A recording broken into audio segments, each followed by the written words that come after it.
سرور کائنات علیہ الصلوۃ والسلام نے ارشاد فرمایا الحسن والحسین سیدہ شباب اہل الجنہ، حسن اور حسین جنت کے نوجوانوں کے سردار ہیں۔ میرے آقا نے ارشاد فرمایا الحسن والحسین ریحان من الدنیا، حسن اور حسین دنیا کے دو خوشبودار پھول ہیں۔ میرے آقا نے ارشاد فرمایا الحسن والحسین ریحان من الجنہ، میرے حسن اور حسین جنت کے دو خوشبودار پھول ہیں۔ حضور صلی اللہ علیہ وسلم نے ارشاد فرمایا حسین منی وانا من الحسین، حسین مجھ سے ہے اور میں حسین سے ہوں۔ قربان جائیں اہل بیت کی عظمت اور شان پر محترم حضرات آپ تاریخ اٹھا کر کے دیکھیں، حضور سرور کائنات علیہ الصلوۃ والسلام کی اہل بیت کے ساتھ صحابہ کرام بے مثل و بے مثال پیار کیا کرتے تھے۔ صحابہ کرام اہل بیت کے ساتھ یہ محبت کا ایک عظیم رشتہ تھا۔ آپ تاریخ اٹھا کر کے دیکھیں کہ صحابہ حضور کی اہل بیت سے کتنا بے مثل و بے مثال پیار کیا کرتے۔ چنانچہ صحابی رسول حضرت حمداللہ ابن مسعود رضی اللہ تعالیٰ عنہ، یہ وہ صحابی رسول ہیں ان کے وسیلے سے صحابہ دعا کیا کرتے، اور حضرت حمداللہ ابن مسعود بیت المعمور کے خطیب جبریل امین کے لہجے میں قرآن کی تلاوت کیا کرتے، اور حضرت حمداللہ ابن مسعود کو صاحب النالین کا لقب عطا کیا گیا۔ آقا کریم صلی اللہ علیہ وسلم کی نالین سے اتنا پیار تھا کہ صحابی رسول حضرت حمداللہ ابن مسعود حضور صلی اللہ علیہ وسلم کے نالین کو ہر وقت اپنے سینے سے لگا کر کے رکھتے، یا حضور کے نالین کو اپنے سر کا تاج بنا کر کے رکھتے۔ حضرت حمداللہ ابن مسعود فرماتے ہیں حب آل محمد صلی اللہ علیہ وسلم خیر من عبادت سنت، فرمایا کہ حضور کی اہل بیت کی محبت میں گزرنے والا ایک لمحہ سال بھر کی عبادت سے بہتر ہے۔ اب صحابہ کا آپ عقیدہ دیکھیں، حضور کی اہل بیت سے کتنی محبت ہے صحابہ کرام کو۔ علامہ عبد الوہاب شعرانی فرماتے ہیں اللہ کریم کے مجھ پر بڑے احسانات ہیں، میں اللہ کا جتنا شکر ادا کروں کم ہے، پر تمام احسانات میں سے سب سے بڑا احسان اللہ کا مجھ پر یہ ہے کہ میں حضور کی اہل بیت سے محبت کرتا ہوں۔ حضرت شیخ سعدی شیرازی رحمت اللہ علیہ عدل و انصاف کے پیکر، علم کے نیر اعظم اور بہت بڑے عابد، عبادت کرنے والے، صدقہ خیرات کرنے والے پر تاریخ اٹھا کر کے دیکھیں کہ حضرت شیخ سعدی شیرازی نے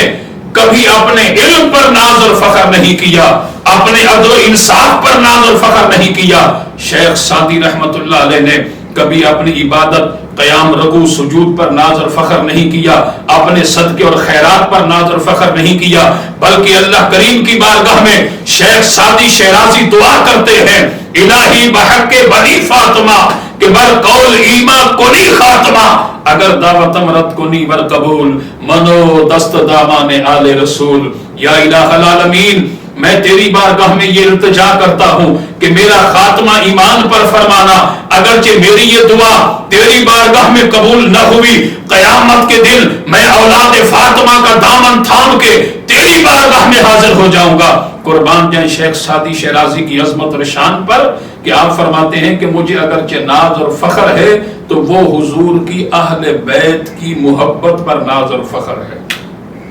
حضرت امام شافعی رحمت اللہ علیہ حضور کی اہل بیت کے وسیلے سے دعا کرتے اور فرماتے ہیں کہ باری تعالیٰ اہل بیت کا وسیلہ کہ میرا نامہ اعمال میرے دائیں ہاتھ میں دے دینا، کیونکہ نامہ اعمال جب دائیں ہاتھ میں دیا جائے گا تو یہ کامیابی کی علامت ہے۔ اسی طرح شاہ عبدالحق محدث دہلوی رحمت اللہ علیہ، یہ وہ عظیم ہستی ہیں، مولوی اشرف علی تھانوی صاحب نے لکھا کہ شاہ عبدالحق محدث دہلوی کو نبی کریم علیہ الصلوۃ والسلام نے حکم دیا کہ شاہ عبدالحق ہندوستان کی سرزمین پر چلے جاؤ اور وہاں جا کر کے میری حدیث پڑھاؤ۔ شاہ عبدالحق محدث دہلوی کا یہ مقام ہے، اگرچہ وہ چاہیں تو حالت خواب کے اندر نبی کریم علیہ الصلوۃ والسلام کا دیدار کریں، اگرچہ وہ چاہیں تو حالت بیداری کے اندر نبی کریم علیہ الصلوۃ والسلام کا دیدار کریں۔ شاہ عبدالحق محدث دہلوی مدارج النبوت کے اندر ارشاد فرماتے ہیں کہ خراسان کے حاکم کا انتقال ہوا، اور وہ خراسان کا حاکم، اس کا انتقال ہوا، اور کسی نے انتقال کے بعد حالت خواب کے اندر دیکھا، پوچھا ما فعل اللہ بکا، اللہ نے آپ کے ساتھ کیا سلوک کیا؟ تو اس نے کہا کہ میں نے اپنی زندگی میں ایک لمحہ حضور کی اہل بیت کی محبت میں گزارا تھا، میں نے زندگی میں یہ نیت کی تھی کاش کہ اس وقت میں موجود ہوتا کہ جب واقعہ کربلا ہوا، میں سید الشہداء نواسہ رسول امام حسین رضی اللہ تعالیٰ عنہ کی خدمت کرتا اور ان کی عظمت اور شان پر اپنی جان قربان کر دیتا۔ خراسان کا حاکم کہتا ہے کہ میں نے دنیا کے اندر یہ نیت کی تھی، اور ایک لمحے کے لیے میں نے ایک لمحہ حضور کی اہل بیت کی محبت میں گزارا تھا، مرنے کے بعد اللہ تعالیٰ نے اہل بیت کی محبت میں اس گزرنے والے لمحے کی وجہ سے میرے سارے گناہوں کو مٹا کر کے ختم کر دیا، اور اہل بیت کی محبت کی برکت سے میں جنت کی سیر کر رہا ہوں۔ یہ خراسان کے حاکم نے کہا حالت خواب کے اندر۔ محترم حضرات، بخاری شریف کی یہ حدیث ہے، ابن عمر فرماتے ہیں کہ صدیق اکبر سے سوال کیا گیا کہ اے صدیق اکبر، صحابی رسول، آپ نبی کریم علیہ الصلوۃ والسلام کے ساتھ ہر وقت رہتے ہیں اور حضور کے مزاج کو آپ بہتر سمجھتے ہیں، ارشاد فرمائیے کون سا ایسا عمل ہے کہ جس کے کرنے سے حضور زیادہ خوش ہوتے ہوں؟ جناب صدیق اکبر رضی اللہ تعالیٰ عنہ نے عرض کی کہ ہاں، حضور کو سب سے زیادہ خوش جو عمل کرتا ہے وہ حضور کی اہل بیت سے محبت کی جائے۔ اس لیے میرے نبی فرماتے ہیں کہ جو میری اہل بیت سے محبت کرتا ہے اللہ اس سے لمبی طویل عمر عطا فرمائے گا، قیامت کے روز اس کا چہرہ سفیدی سے چمک رہا ہوگا۔ تو اس لیے ہمیں حضور کی اہل بیت سے بے مثل و بے مثال محبت کرنی چاہیے۔ صحابہ کرام نے حضور کی اہل بیت کے ساتھ بے مثل و بے مثال محبت کی ہے، اور چنانچہ اسی حوالے سے حضرت عمر ابن خطاب فاروق اعظم رضی اللہ تعالیٰ عنہ کا واقعہ بھی بڑا عظیم اور حسین واقعہ ہے۔ ایک مرتبہ جناب عمر ابن خطاب فاروق اعظم رضی اللہ تعالیٰ عنہ اپنے دور خلافت میں مسجد نبوی کے اندر خطبہ دے رہے ہیں، اور سیدنا امام حسین بچوں کے ساتھ مدینہ طیبہ کی گلیوں کے اندر کھیل رہے ہیں، اور بچے کھیلتے کھیلتے جب مسجد نبوی کے بالکل سامنے آ گئے اور سیدنا امام حسین نے دیکھا کہ حضرت عمر خطبہ دے رہے ہیں، بچوں کو مخاطب کر کے ارشاد فرمایا کہ دیکھو ہمارا غلام خطبہ دے رہا ہے۔ ان بچوں کے اندر حضرت عمر ابن خطاب کے صاحبزادے آپ کے لخت جگر حضرت عبداللہ بن عمر بھی موجود ہیں، انہوں نے بھی یہ بات سنی، اور اس کے بعد جب اپنے اپنے گھروں کو بچے چلے گئے تو شام کو حضرت عمر ابن خطاب اپنے گھر آئے تو آپ کے لخت جگر عبداللہ بن عمر نے اپنے والد گرامی کو دن والا واقعہ سنایا۔ ابا جان، جب آپ مسجد کے اندر خطبہ دے رہے تھے اور امام حسین ہمارے ساتھ بچوں کے ساتھ کھیل رہے تھے، اور انہوں نے جب آپ کو دیکھا تو بچوں سے کہا کہ یہ ہمارا غلام خطبہ دے رہا ہے۔ روایات کے اندر ہے کہ حضرت عمر لیٹے ہوئے تھے، جب بیٹے نے کہا تو اٹھ کر کے بیٹھ گئے، پوچھا کہ اے عبداللہ یہ بات دوبارہ بیان کر کے سناؤ، کیا کہہ رہے ہو؟ تو حضرت عبداللہ نے دوبارہ بیان کر کے سنائی۔ تو جناب فاروق اعظم نے فرمایا کہ ایسا کرو، جاؤ حضرت امام حسین سے یہ بات لکھوا کر کے لاؤ۔ اب حضرت عبداللہ ابن عمر امام حسین کے دروازے پر پہنچے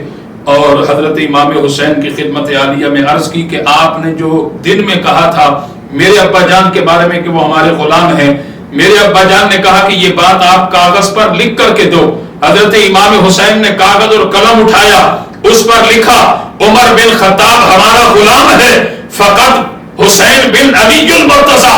آپ نے لکھ کر کے دے دی۔ اور اس کے بعد جب یہ پرچہ دے دیا، حضرت عبداللہ وہ پرچہ لے کر کے گھر آئے۔ حضرت عمر ابن خطاب فاروق اعظم نے جب وہ پرچہ دیا تو اس پرچے کو، اس تحریر کو لے کر کے چوم کر کے آنکھوں سے لگایا، گھر والوں کو وصیت جاری کر دی کہ جب میرا انتقال ہو جائے اور میرے وصال کے بعد امام حسین کا لکھا ہوا یہ پرچہ میرے سینے پر رکھ دیا جائے۔ فرمایا کہ عمر بن خطاب کی بخشش کے لیے امام حسین کی لکھی ہوئی یہ تحریر ہی کافی ہے۔ اب آپ خود اندازہ لگائیں کہ صحابہ اہل بیت سے کتنا پیار کیا کرتے تھے، صحابہ کرام کو اہل بیت سے کتنی محبت تھی محترم حضرات۔ اسی طرح جناب صدیق اکبر رضی اللہ تعالیٰ عنہ کی عظمت اور شان پر قربان ہو جائے، جب آپ کو اس بات کا علم ہوا کہ نبی پاک علیہ الصلوۃ والسلام کی پیاری شہزادی جناب سیدہ فاطمہ الزہرا کا حضرت علی المرتضیٰ نے رشتہ بھیجا ہے، دربار رسالت مآب صلی اللہ علیہ وسلم میں حاضر ہوئے، عرض کی کہ یا رسول اللہ میں نے یہ سنا ہے کہ جناب سیدہ فاطمہ کا رشتہ حضرت علی المرتضیٰ نے بھیجا ہے، لہٰذا آپ حضرت سیدہ فاطمہ کا نکاح کرنے جا رہے ہیں۔ آقا میں نے ساری زندگی اپنا مال اپنی دولت آپ کے قدموں پر قربان کی ہے، آج میں اس لیے حاضر ہوا ہوں کہ آپ ارشاد فرمائیں کہ سیدہ فاطمہ کے جہیز کے لیے کتنے کپڑے چاہیے اور ان کے لیے کتنا لکڑی کا سامان چاہیے اور کتنے برتن چاہیے۔ حضور سرور کائنات علیہ الصلوۃ والسلام نے جب جناب صدیق اکبر کی بات کو سنا تو میرے آقا کی آنکھوں میں آنسو آ گئے اور حضور نے ارشاد فرمایا کہ صدیق اگرچہ آج میں نے اپنی بیٹی کو جہیز دینا شروع کر دیا تو پھر میری امت کی بیٹیوں کو جہیز کون دے گا، میری امت کی بیٹیوں کو کون بھی آئے گا۔ اور جناب سیدہ فاطمہ الزہرا یہ بات سن رہی ہے، ابا جان کی خدمت عالیہ میں حاضر ہوئی، عرض کی کہ ابا جان ہاں آپ کی بیٹی سیدہ فاطمہ کو جہیز چاہیے۔ حضور نے بیٹی کو دیکھا اور سوال کیا کہ بیٹی آپ کو جہیز چاہیے؟ عرض کی ابا جان ہاں مجھے لکڑی کا جہیز نہیں چاہیے،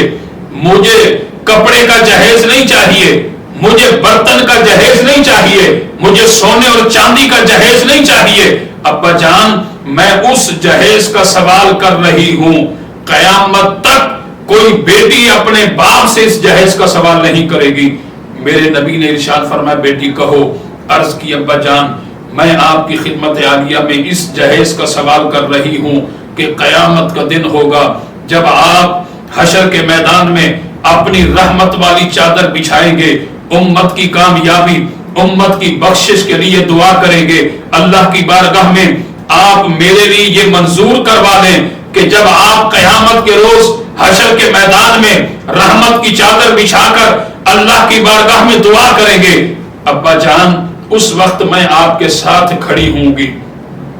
آپ امت کے لیے دعا کریں گے، آپ کی دعا پر میں آمین کہوں گی، بس میرا یہی سوال ہے اور یہی مجھے جہیز چاہیے۔ حضور سرور کائنات علیہ الصلوۃ والسلام اپنی بیٹی کی باتیں سن رہے ہیں کہ اللہ تعالیٰ نے جبریل امین کو بھیجا، جبریل حضور کی بارگاہ میں آئے، اللہ کا پیغام لے کر کے آئے کہ یا رسول اللہ آپ کی شہزادی کی درخواست کو اللہ نے منظور کر لیا ہے۔ اللہ کریم نے فرمایا کہ قیامت کا دن ہوگا، پیارے مصطفیٰ اپنی امت کے لیے دعا کرنا آپ کا کام ہے، آپ کی دعا پر آمین کہنا آپ کی شہزادی فاطمہ کا کام ہے، اور میں رب العالمین آپ کی امت کے لیے جنت کے دروازے کھول دوں گا۔ اور سلطان الہند اور اجمیر کے غریب نواز یہاں پکار اٹھے، آپ فرماتے ہیں اپنی عقیدتوں اور محبتوں کا اظہار کرتے ہیں، فرماتے ہیں کہ شاہ است حسین، بادشاہ است حسین، دین است حسین، دین پناہ است حسین، سرداد نداد دست در دست یزید، حقہ کے بنا لا الہ است حسین۔